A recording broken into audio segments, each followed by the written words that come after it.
I'm here today with Senator Tammy Baldwin at a roundtable you just held talking to folks who are concerned about healthcare costs, particularly the ACA subsidies, which could be at risk of expiring.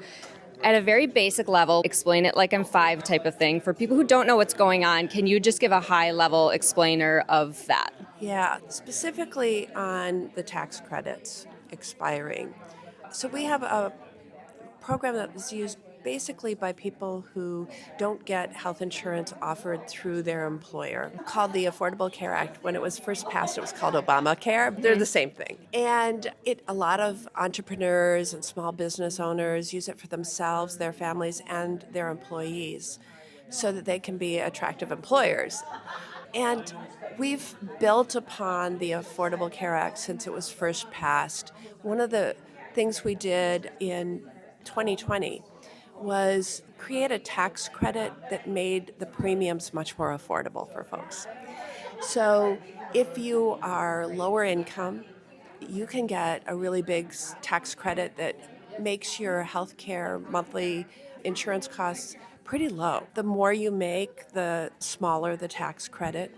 But when we passed that in 2020, millions of additional people got into the Affordable Care Act and bought coverage that they could afford. And that tax credit is about to expire at this end of the calendar year.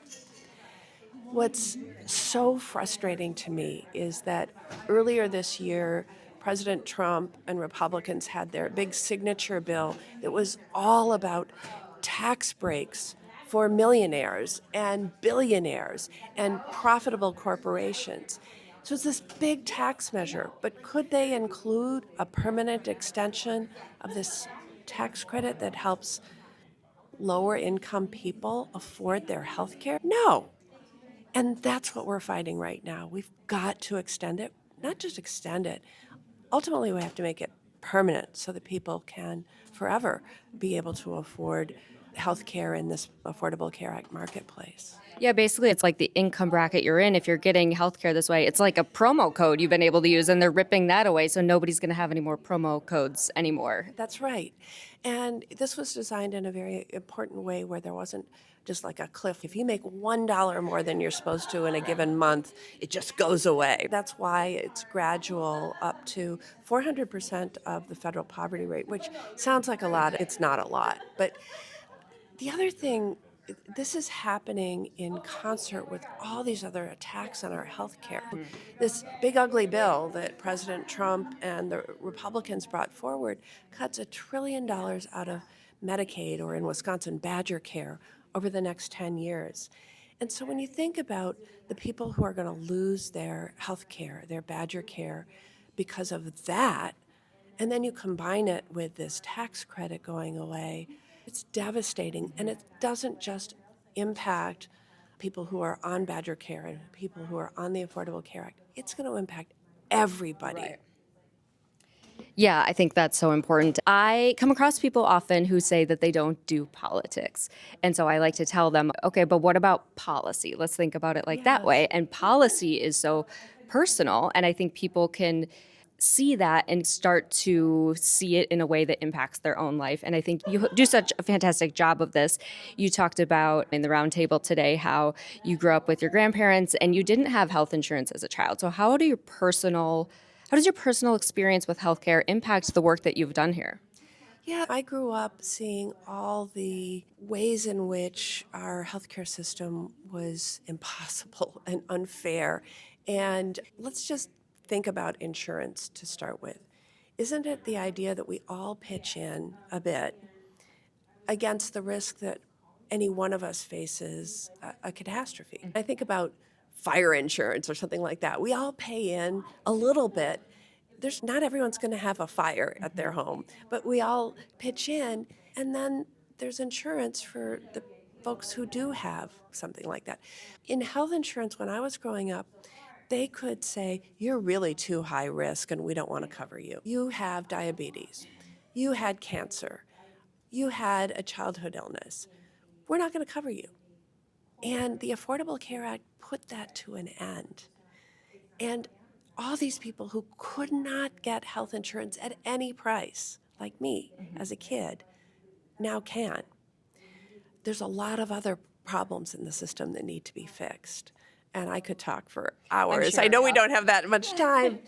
On a quick other note, you were the one who actually wrote the provision allowing young people to stay on insurance until they're 26, which is honestly incredible. And I think it's going to be such an important part of your legacy. Is that at risk with all these conversations happening?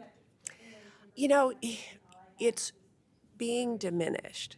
So if you lose your Affordable Care Act insurance, your young adult child isn't going to be able to stay on it. So it's definitely being diminished as we speak.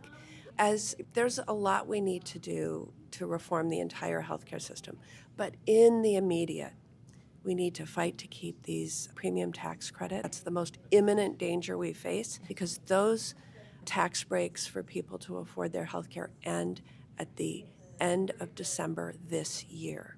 Then we need to repair some of the damage that was done in the big ugly. And then there's a lot of other folks in the healthcare system that are ripping people off that we need to clamp down on.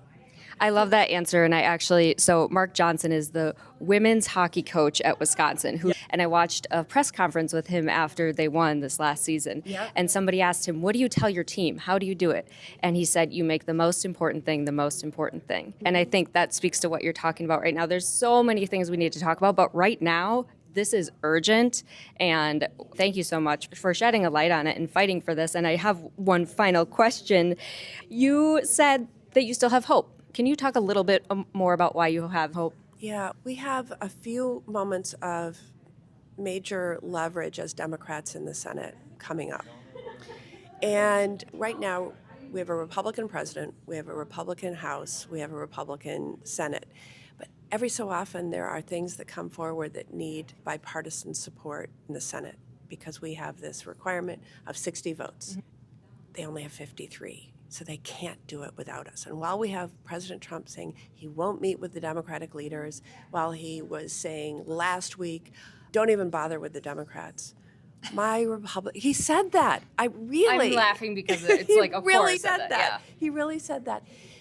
My Republican colleagues in the Senate know they have to work with us in order to move forward. And I know several of them who want to fix this. Where there's a will, there's a way. If we do have a bipartisan group that want to address this issue, and we have this moment of leverage where they need us, I think that's the hope. And we want to exercise that muscle as best we can.